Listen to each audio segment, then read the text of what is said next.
Hello నేను మిస్ఎస్ రావు. Praveen Prakash retired IAS జ్ఞానోదయం అయింది. జరగాల్సిందంతా జరిగిన తర్వాత ఇప్పుడు ఆయనకి జ్ఞానోదయం అయ్యి జరిగినటువంటి పొరపాటుని చెప్పుకుంటూ ఉన్నారు. సనాతన ధర్మంలో ఏం చెప్తారంటే ప్రాయశ్చిత్తానికి మించింది ఇంకోటి ఉందంట. పాపం పరిహారం ఏదైనా ఉందంటే ప్రాయశ్చిత్తం అని అంటారు. ఇది సనాతన ధర్మం చెప్తుంది. ఇప్పుడు ప్రవీణ్ ప్రకాష్ గారు కూడా బహుశా పశ్చాత్తాపడుతున్నారని చెప్తున్నారు. ఆయన ఎథిక్స్ దానికి విరుద్ధంగా వ్యవహరించాలని చెప్పి డైరెక్ట్గా ఏబి వెంకటేశ్వరరావు గారు, మాజీ ఇంటెలిజెన్స్ చీఫ్, ఆయనకి, అలాగే జాస్తి కృష్ణకిషోర్, ఆయనకి ఐఆర్ఎస్ కృష్ణకిషోర్ గారు ఇద్దరికి క్షమాపణ చెప్తున్నారు.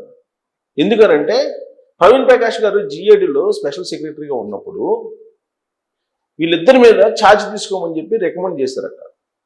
ఆ రోజున ఎథిక్స్ పక్కన పెట్టి వ్యవహరించాను. అప్పటి నుంచి నన్ను వెంటాడుతుంది. అది కూడా పెద్దల ఒత్తిడి కారణంగా అది చేయాల్సి వచ్చింది. డీజీపీ ఆఫీస్ నుంచి ఆ రోజు డీజీపీ ఎవరున్నారు? రాజేంద్రనాథ్ రెడ్డి ఉన్నారు. రాజేంద్ర రెడ్డి గారు, ఆయన డీజీపీ ఆఫీస్ నుంచి వచ్చినటువంటి ఒత్తిడి కారణంగా నేను ఆ విధంగా చేయాల్సి వచ్చింది. మోరల్స్, ఎథిక్స్ పక్కన పెట్టేసి నేను వాళ్ళ మీద ఛార్జ్ తీసుకోవడానికి అంగీకరించానని చెప్పి తీసుకోవడానికి ఫైల్ మూవ్ చేశాను, సంతకం పెట్టానని చెప్పేసి ఆయన పశ్చాత్తాపడుతున్నారు. ఇప్పుడు ఈయనే కాదు, లేటెస్ట్గా ఇప్పుడు ధర్మారెడ్డి తిరుమల తిరుపతి దేవస్థానం ఈవో, ఆయన కూడా ఇప్పుడు అప్రూవ్గా మారిపోయారు.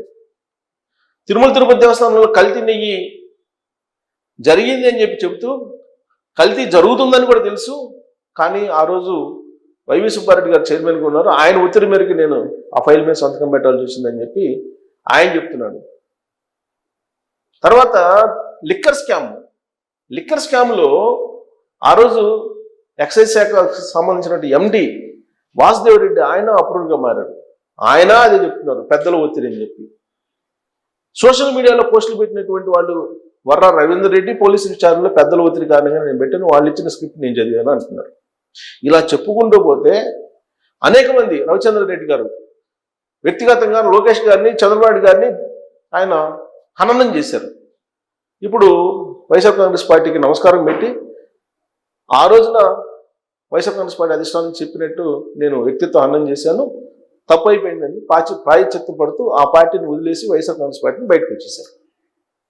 ఇలా అనేక మంది పశ్చాత్తాపడుతూ బయటికి వస్తూ ఉన్నారు. వాళ్ళల్లో బాగా ఇప్పుడు ప్రభుత్వ వర్గాల్లో కానీ పబ్లిక్లో కానీ బాగా వైరల్ అవుతుంది ప్రవీణ్ ప్రకాష్ గారు. ప్రవీణ్ ప్రకాష్ గారు నిజంగా వ్యక్తిగతంగా నాకు కూడా తెలుసు. ఎందుకనంటే ఈయన తొలి రోజుల్లో, ఐఏఎస్ తొలి రోజుల్లో గుంటూరు కార్పొరేషన్ కమిషనర్గా చేశారు. అప్పుడు నేను అక్కడ ఒక ప్రముఖ పత్రికకి గుంటూరు జిల్లాకి నేను పనిచేస్తూ ఉన్నాను. ఆయన గుంటూరు మేయర్గా ఉన్నప్పుడు నిజంగా కూడా చాలా ముక్కుసూటి మనిషి. కరప్ట్ అనేది ఆయన దరి చేరదు, నిజాయితీగా చేస్తాడు పని. తర్వాత చట్టం ఏదైతే ఉందో ఆ చట్టాన్ని కూలంకుషంగా బాగా చదివిన తర్వాత నిర్ణయం తీసుకుంటారు. ఇంతవరకు ఆయన చెప్పింది 100కు 100% కరెక్ట్. ఆయన ఒక వీడియో రిలీజ్ చేశారు, ఏబి వెంకటేశ్వరరావు గారు అలాగే జాస్తి కృష్ణకిషోర్ గారికి అపాలజీ చెప్తూ ఒక వీడియో రిలీజ్ చేశారు. ఇప్పుడు ట్విట్టర్లో వైరల్ అవుతుంది. అందుకే నేను ప్రవీణ్ ప్రకాష్ గారి గురించి చెప్తాను, ఆయన చెప్పిన దాంట్లో ఎంత నిజం ఉందనేది. ఖచ్చితంగా ఆయన ముక్కుసూటి అధికారి. తర్వాత ప్రభుత్వం ఏదైతే ఆదేశాలు జారీ చేస్తుందో దాన్ని 100% ఇంప్లిమెంట్ చేస్తారు. అప్పట్లో గుంటూరు రోడ్లు వైడనింగ్ చేయాలి అనేది ఒక నిర్ణయం తీసుకుంది ప్రభుత్వం. రాష్ట్ర వ్యాప్తంగా వైడనింగ్ చేయాలని చెప్పి నిర్ణయం తీసుకున్నారు. ఈయన ఇక్కడ కూడా గుంటూరులో కూడా వైడనింగ్ చేయాలనుకున్నారు. ఆ వైడనింగ్ చేసేటువంటి క్రమంలో అప్పుడున్నటువంటి మేయర్ సుక్కా యేసురత్నం గారు, తెలుగుదేశం పార్టీ మేయర్, ఆయన ఒక టైం ఇవ్వండి, వైడనింగ్ చేయడానికి సెల్లార్లో ఆక్యుపై చేస్తున్నారు, సో మీరు ఒక టైం ఇస్తే కనుక వాళ్ళు సెల్లార్లో ఉండే ఆక్రమణను తొలగిస్తారంటే కాదని చెప్పేసి ఇమీడియట్గా సెల్లార్లో ఉండే ఆక్రమణను తొలగించేసి విధులకు ఆటంకం కలిగిస్తున్నారు అనే ఉద్దేశంతో మేయర్ని అరెస్ట్ చేయించేశాడు. మేయర్ని అరెస్ట్ చేయించేశాడు. అది తెలుగుదేశం పార్టీ గవర్నమెంట్. ఉమ్మడి ఆంధ్రప్రదేశ్కి చంద్రబాబు నాయుడు ముఖ్యమంత్రిగా ఉన్నారు.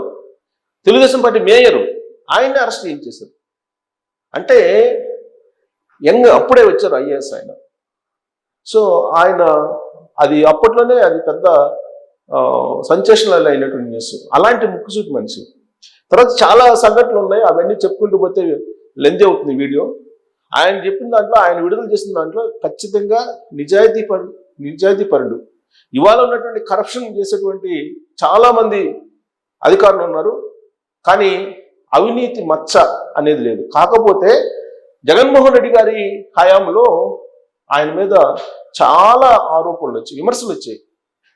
ఆయన మోకాళ్ళ మీద కూర్చోవటం, ఇవన్నీ చాలా. జగన్మోహన్ రెడ్డి గారు ఏది చెప్తే దానికి మించినటువంటి చేయటం, హైయర్ ఆఫీసర్స్కి రెస్పెక్ట్ చేయకపోవటం, ఇవన్నీ ఆయన విఆర్ఎస్ తీసుకొని వెళ్ళిపోవడానికి కారణం.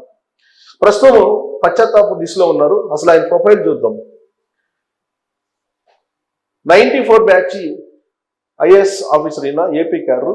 ఐఐటి కాన్పూర్ నుంచి బీటెక్ డిగ్రీ చేశాడు. న్యూయార్క్లో సిరక్యూజ్ యూనివర్సిటీ నుంచి పీజీ చేశాడు ఆయన. ప్రవీణ్ ప్రకాష్ సతీమణి భావన సక్సేనా గారు 1996 బ్యాచ్ ఐపీఎస్ ఆఫీసర్. ఈవిడ కూడా నాకు తెలుసు, ఎందుకంటే ఈవిడ అప్పుడు ఎస్పీగా పనిచేశారు గుంటూరులో. ఒక ఇన్సిడెంట్ కూడా జరిగింది, సరే అది ఇప్పుడు అప్రస్తుతం. సో వాళ్ళిద్దరూ నిజంగా భార్యాభర్తలు మధ్య చాలా మంచి అవగాహన ఉంటుంది. 1-2 ఫంక్షన్స్ కూడా మేము వెళ్ళాం అప్పట్లో. చాలా మంచి ఆఫీసర్స్ ఇద్దరు కూడా. ఏ పని అప్పగించినా వేగంగా ప్రాంప్ట్గా చేస్తారని ఈయనకి పేరుంది. 2002-2004 ఇది రెండోసారి ఉమ్మడి ఆంధ్రప్రదేశ్కి ముఖ్యమంత్రిగా చంద్రబాబు గారు అయినటువంటి రోజులు. గుంటూరు, విజయవాడ మున్సిపల్ కార్పొరేషన్ కమిషనర్గా ఈయన విధులు నిర్వహించారు. గుంటూరులో నేను చెప్పాను కదా, మేయర్ని అరెస్ట్ చేయించారని. ఆ తర్వాత ఈయన్ని బరాయించలేం మేమని చెప్పి గుంటూరులో ఉండేటువంటి ప్రజాప్రతినిధులు, తెలుగుదేశం పార్టీ వాళ్ళు ప్రజలు చేస్తే పక్కన ఉండేటువంటి విజయవాడ మున్సిపల్ కార్పొరేషన్కి బదిలీ చేశారు. ఆ టైంలో అనురాధ గారు, ఇప్పుడు ఎమ్మెల్సీ అనురాధ గారు తెలుగుదేశం పార్టీ, ఆవిడ అక్కడ మేయర్. అప్పుడే యంగ్స్టర్ పీజీ అయిపోయి వచ్చారు. చంద్రబాబు గారు అప్పుడే యూత్ని ప్రోత్సహిస్తున్నాం అని చెప్పి స్థానిక సమస్యలకు తీసుకొస్తున్నారు. దాదాపు నాకు తెలిసినంత వరకు 21-22 సంవత్సరం ఆవిడది, అనురాధ గారిది.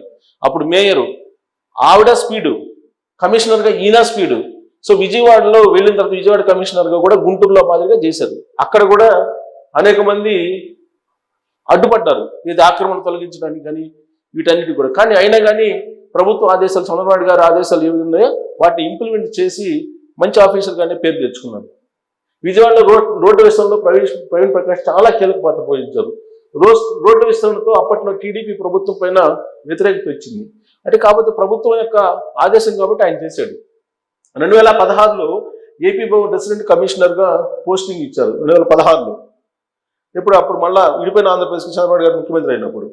అలాగే 2019లో వైసీపీ అధికారంలోకి వచ్చాక సీఎంఓలో పోస్టింగ్ వచ్చింది.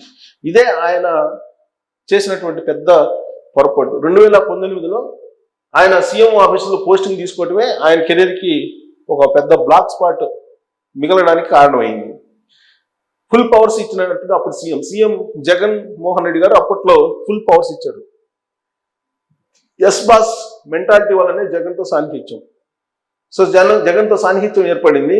ఆ తర్వాత నుంచి ఆయన ఐఏఎస్లో ఉండేటువంటి మొరాలిటీ, ఎథిక్స్ వీటన్నిటిని మర్చిపోయారు. అది ఆయనే చెప్తున్నారు, నేను చెప్పడం కాదు. ఇప్పుడు వీడియోలో తాజాగా ఆయన వీడియో పెట్టారు. తనకంటే 8 ఏళ్ల senior CS chief secretary LV సుబ్రహ్మణ్యాన్ని తొలగించారు ప్రవీణ్ ప్రకాష్. కరెక్ట్గా అక్కడే ఆయన టార్గెట్ అయ్యారు జనాల్లో, అలాగే సోషల్ మీడియాలో కూడా. ఐపీఎస్ ఏబి వెంకటేశ్వరరావు తప్పబడింది. ఐఆర్ఎస్ జాస్తి కృష్ణకిషోర్ పైన చర్యలకు ఉత్తర్వులు ఇచ్చాడు ఈయన. ఆ రోజు ఉన్నటువంటి పెద్దల మాటిని, ప్రభుత్వం పెద్దల మాటిని. ఎస్ఈసి నిమ్మగడ్డతో ఘర్షణ తర్వాత పరిణామాలతో ఢిల్లీకి పంపిన జగన్. సో నిమ్మగడ్డ రమేష్ కుమార్ మీద కూడా ఘర్షణ వాతావరణంతో ఇంకా ఆయన ఢిల్లీకి పంపించారు. ప్రవీణ్ ప్రకాష్ దూకుడికి జగన్ కూడా ఢిల్లీకి పంపించారు. 6 నెలల తర్వాత మళ్ళీ రాష్ట్రానికి రిటర్న్ తీసుకొచ్చారు జగన్మోహన్ రెడ్డి గారు. విద్యాశాఖ ప్రిన్సిపల్ సెక్రటరీగా పోస్ట్ ఇచ్చారు. ఇక అక్కడి నుంచి టీచర్స్కి చుక్కలు చూపించాడు ఈయన. 2024లో వాలంటరీ రిటైర్మెంట్ తీసుకున్నారు. 7 ఏళ్ల సర్వీస్ ఇంకా 7 ఏళ్ళ సర్వీస్ మిగిలి ఉంది. ఆయన విఆర్ఎస్ తీసుకున్నారు. ఖచ్చితంగా విఆర్ఎస్ ఆవేశంలో తీసుకున్నారు. ఆ రోజు ఉన్నటువంటి పరిస్థితుల్లో కూటమి ప్రభుత్వం వచ్చిన తొలి రోజుల్లో చాలా ఆవేశపడ్డారు. ఆవేశంలో విఆర్ఎస్ అయితే తీసుకున్నారు. విఆర్ఎస్ తీసుకున్న కొన్ని రోజుల తర్వాత అసలు నేను ఏం తప్పు చేశాను, ఎందుకు విఆర్ఎస్ తీసుకోవాల్సి వచ్చింది, ఇంకా 7 ఏళ్ళు సర్వీస్ మిగిలి ఉండగానే ఏం తప్పు చేశానని చెప్పి రియలైజ్ అవుతూ ఆయన ఆ రియలైజేషన్ లో వచ్చినటువంటి ఆలోచనల్ని ఆంధ్రప్రదేశ్ పబ్లిక్ తోటి పంచుకోవాలనే ఉద్దేశంతో ఈ మధ్యకాలంలో ఏబిఎన్ రాధాకృష్ణ గారి ఇంటర్వ్యూలో పార్టిసిపేట్ చేశారు. ఓపెన్ హార్ట్ ఆర్కేలో పార్టిసిపేట్ చేశారు ప్రవీణ్ ప్రకాష్ గారు. ఆ రోజు అన్ని విషయాలు చెప్పారు. తాను ఏం తప్పు చేశానని చెప్పి హైర్ ఆఫీసర్స్ని అడిగినా కానీ ఏం చెప్పలేకపోతున్నారు అని నేను. తర్వాత ప్రవీణ్ ప్రకాష్ మీద ఎన్ని రకాల విమర్శలు ఉన్నాయో వాటన్నిటికీ కూడా ఆ షోలో సమాధానం చెప్పారు. ఆ తర్వాత ఇప్పుడు లేటెస్ట్గా ఆయనే స్వయంగా ఒక వీడియో రిలీజ్ చేశారు. ఏబి వెంకటేశ్వర గారు అలాగే కృష్ణకిషోర్ గారి పట్ల వ్యవహరించినటువంటి తీరు, ఎథిక్స్ అండ్ మొరాలిటీ, ఈ రెండింటిని పక్కన పెట్టి నేను వ్యవహరించాను అని చెప్పి ఆయన చెప్తూ ఒక సన్యాసి అపాలజీ చెప్పారు. సో ఇవన్నీ ఎందుకు చెప్తున్నారు ఇప్పుడు అనే దానికి నాకున్నటువంటి అవగాహన మేరకు ప్రస్తుతం ఆయన విఆర్ఎస్ తీసుకున్నారు. విఆర్ఎస్ తీసుకున్నటువంటి ఐఏఎస్ని మళ్ళా విధుల్లోకి నేరుగా తీసుకుంటే ఇప్పుడున్నటువంటి ప్రభుత్వం మీద డెఫినెట్గా కొంత వ్యతిరేక భావం కలుగుతుంది ప్రజలకి. బహుశా ఢిల్లీ ప్రభుత్వం యొక్క ఒత్తిడితోటి ఢిల్లీ ప్రభుత్వం మళ్ళా ఈయన్ని తీసుకోమని విఆర్ఎస్ని రద్దు చేసుకొని వస్తారు. మళ్ళా తీసుకోవడానికి ఢిల్లీలో ఉండేటువంటి పెద్దలే ఈ రాష్ట్ర ప్రభుత్వం మీద కొంత ఏదన్నా ఒకవేళ ప్రజలు చేస్తున్నారా, ఆ కారణంగా నేరుగా తీసుకుంటే ప్రవీణ్ ప్రకాష్ని ప్రజా వ్యతిరేకత వస్తుంది కాబట్టి ఆయన చేత అపాలజీలు చెప్పేయటం, లేదంటే ఆయన చేత ఇంటర్వ్యూలు ఇప్పించడం, ఇవన్నీ చేస్తున్నారా? ఎందుకంటే ఇవన్నీ చేసి పశ్చాత్తాపడి క్షమాపణలు చెప్తే అప్పుడు పబ్లిక్లో కూడా యాక్సెప్టెన్స్ వస్తుంది. బహుశా అందుకు ఢిల్లీ నుంచి ఆపరేషన్ జరుగుతుందా అనేటువంటి ఒక అనుమానం అయితే చాలా మందిలో ఉంది. ఖచ్చితంగా ఏదో హిడెన్ అజెండా అయితే లేకపోతే ఇప్పుడు అంత అగ్రెసివ్గా ఉండేటువంటి ఐఏఎస్ వచ్చి అపాలజీ చెప్పుకునే పరిస్థితి వచ్చి ఉండేది కాదు. ప్లస్ ఈయనే కాదు, ఈయనతో పాటు ధర్మారెడ్డి వీళ్ళందరూ చాలా మంది వస్తున్నారు బయటికి. 2019 నుంచి 2024 వరకు చేసినటువంటి కీలకమైన పోస్టుల్లో చేసినటువంటి వాళ్ళు, డిప్యుటేషన్ మీద వచ్చిన వాలిపోయినటువంటి వాళ్ళు, ఆంధ్రప్రదేశ్ సంపదని కొల్లగొట్టి వెళ్ళిపోయినటువంటి వాళ్ళు ఇప్పుడు వచ్చేసి ఆ రోజు పెద్దలు చెప్తే మేము చేసామని చెప్పి అపాలజీ చెప్తున్నారు. సో ఎందుకు చెప్తున్నారు? భయపడుతున్నారా, లేదంటే మరొక హిడెన్ అజెండా ఏమన్నా ఉందా? ఇప్పుడు ప్రవీణ్ ప్రకాష్ అయితే నాకున్నటువంటి అవగాహన మేరకు, నాకున్నటువంటి కొంత ఇన్ఫర్మేషన్ మేరకు, ఢిల్లీ నుంచి వస్తున్న సమాచారం ప్రకారం విఆర్ఎస్ని రద్దు చేసుకుని మళ్ళా ఐఏఎస్గా కొనసాగడానికి ఆయన ప్రయత్నాలు చేస్తూ ఉన్నారు. ఆ క్రమంలో నేరుగా రాష్ట్ర ప్రభుత్వం తీసుకునే పరిస్థితి లేదు. కేంద్ర ప్రభుత్వంలో ఉండేటువంటి కొంతమందిని ఆయనకు పరిచయాలు ఉంటాయి కాబట్టి ఢిల్లీలో, వాళ్ళ ద్వారా ప్రయత్నం చేస్తూ మళ్ళా ఐఏఎస్గా ఆయన విధులు నిర్వహించడానికి, విధుల్లో చేరడానికి సిద్ధపడుతున్నారు. ఆ క్రమంలోనే ఈ వీడియోస్, ఈ ఇంటర్వ్యూస్ వస్తున్నాయి అనేది వినిపిస్తుంది. మరి ఇది ఎంతవరకు నిజం అనే దాని మీద మీరు ట్రోల్ చేయొచ్చు. Thank you.